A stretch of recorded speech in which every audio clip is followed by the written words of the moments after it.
మన తెలుగు చిత్ర పరిశ్రమలో టాప్ డైరెక్టర్స్‌లో ఒకరు సుకుమార్. ఆయన వారసురాలు సుకృతి తెరగ్గాట్రం చేసిన సినిమా 'గాంధీతాత్ చెట్టు'. ఫిల్మ్ ఫెస్టివల్స్‌లో ఇప్పటికే సత్తా చాటి పలు అవార్డులను గెలుచుకుంది ఈ చిత్రం. ఉత్తమ బాలనటిగా సుకృతి సైతం అవార్డును సాధించింది. సుకృతి ప్రతిభకు గతేడాదే దాదాసాహెబ్ ఫాల్కే ఫిల్మ్ ఫెస్టివల్ పురస్కారం అందుకుంది. ఇప్పుడు ఈ సినిమా జనవరి 24 శుక్రవారం ఆడియన్స్ ముందుకు వచ్చింది. మరి ఈ సినిమాకు ఎలాంటి స్పందన లభిస్తుందో చూద్దాం. కథ విషయానికి వస్తే తెలంగాణ ప్రాంతంలో ఓ పల్లెటూరులో రైతు రామచంద్రయ్యకి గాంధీజీ అంటే ఎంతో అభిమానం. గాంధీ చనిపోయినప్పుడు ఆయన గుర్తుగా తన పొలంలో ఒక మొక్క నాటుతాడు. అది పెరిగి పెద్దదై వట వృక్షంగా మారి నీడనిస్తుంది. అదంటే రామచంద్రయ్యకు ప్రాణం. ఇక గాంధీ మీద అభిమానంతో తన మనవరాలికి కూడా అదే పేరు పెడతాడు. గాంధీకి తాతంటే ఎంతో ప్రేమ. ఇదిలా ఉంటే చేతికి వచ్చిన పంట అమ్ముకోలేక ఊరివారందరూ పొలాలను అమ్మేసుకుంటారు. అయితే రామచంద్రయ్య మాత్రం తన పొలం అమ్మనంటాడు. అమ్మితే చెట్టు కొట్టేస్తారని, ఆ చెట్టును కాపాడతానని మనవరాలు గాంధీ దగ్గర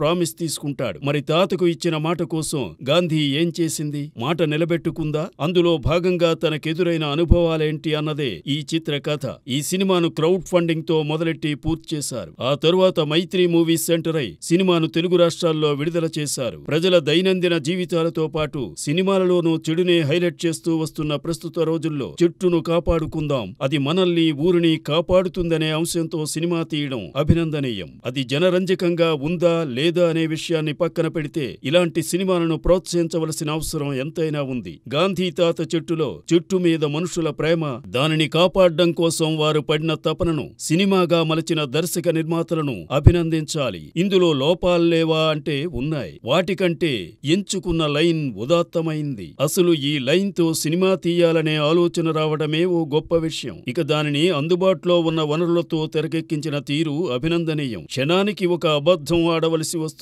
ఈ రోజుల్లో నిజమే చెప్పాలి. తాత నేర్పిన ఆదర్శాలకు కట్టుబడి చుట్టూ ఉన్నవారు కూడా అలానే ఉండాలని గాంధీ పాత్ర ద్వారా చూపించిన తీరు చూస్తే నిజంగా ఇలా ఉంటే ఎంత బాగుంటుంది అనిపిస్తుంది. సినిమా చూసిన వేలాది మంది విద్యార్థుల్లో ఒక్కరైనా అలా అబద్ధం చెప్పకూడదు, నిజమే మాట్లాడాలనే మార్పు తీసుకురాగలిగితే దర్శకురాలు పద్మావతి ప్రయత్నం నెరవేరినట్లే. కాపీ కొడుతున్నారని స్నేహితులని పట్టించి వారు దెబ్బలు తింటుంటే బాధపడ్డం, తరువాత స్నేహితులని అడిగి వారితో దెబ్బలు తినటం, తమని పట్టించి కొట్టించిన గాంధీని ఆ స్నేహితులు సైతం అభిమానించడం, ఇవన్నీ నిజ జీవితంలో కూడా జరిగితే ఎంత బాగుంటుందో కదా అనిపించక మానదు. నటీనటుల విషయానికి వస్తే సుకృతి గాంధీ పాత్రను ఎంతో ఆవాహన చేసుకుని పోషించినట్లు ఇట్టే అర్థమవుతుంది. సుకృత్తో పాటు తాతగా నటించిన రామచంద్రయ్య పాత్రధారి ఆనంద చక్రపాణి కూడా ఎలాంటి అతి లేకుండా తమ పాత్రను పోషించిన తీరును మెచ్చుకోవలసిందే. ఇక చెట్టుకు తనికెళ్ల భరణి గాత్రం చక్కగా అమరింది. చిత్రంలో నటించిన సుకృతి తల్లిదండ్రుల పాత్రధారులతో పాటు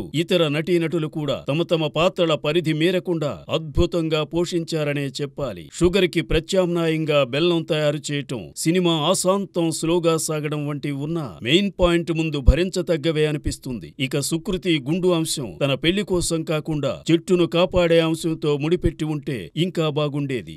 నేపథ్య సంగీతం సినిమా ఎత్తుగడను అనుసరించి సాగుతుంది. ఇక ఊరి అందాలను ఇండీ కెమెరా బాగానే క్యాప్చర్ చేసింది. తొలిసారి దర్శకత్వం చేయాలనుకునేవారు ఏ ప్రేమ కథనో యాక్షన్ ఎంటర్టైనర్ నో ఎంపిక చేసుకుంటారు. చంద్రశేఖర్ ఏలేటి, నాగ్ అశ్విన్ వంటి దర్శకుల వద్ద పనిచేసిన పద్మావతి మాత్రం అందుకు భిన్నంగా సోషల్ అవేర్నెస్ ను పెంచే అంశంతో కథను తయారు చేసుకుని సినిమా తీయాలనుకోవడం అభినందించి తీరవలసిన విషయం. ఇక దీనిని నిర్మించాలనే సాహసం చేయడం, క్రౌడ్ ఫండింగ్ కోసం ప్రయత్నించి సఫలమై సినిమాగా తీయటం, దానికి మైత్రి మూవీస్ వారు సహకరించి ఆడియన్స్ ముందుకు తీసుకురావడం, ఇవన్నీ కూడా వారి వారి అభిరుచులను చాటుకోవడమే. ఇలాంటి సినిమాలను ప్రోత్సహించినప్పుడే మరిన్ని మంచి సినిమాలు మన ముందుకు రావడానికి ఆస్కారం ఉంటుంది. అది జరుగుతుందా అంటే ఏమో, గుర్రం ఎగురావచ్చు.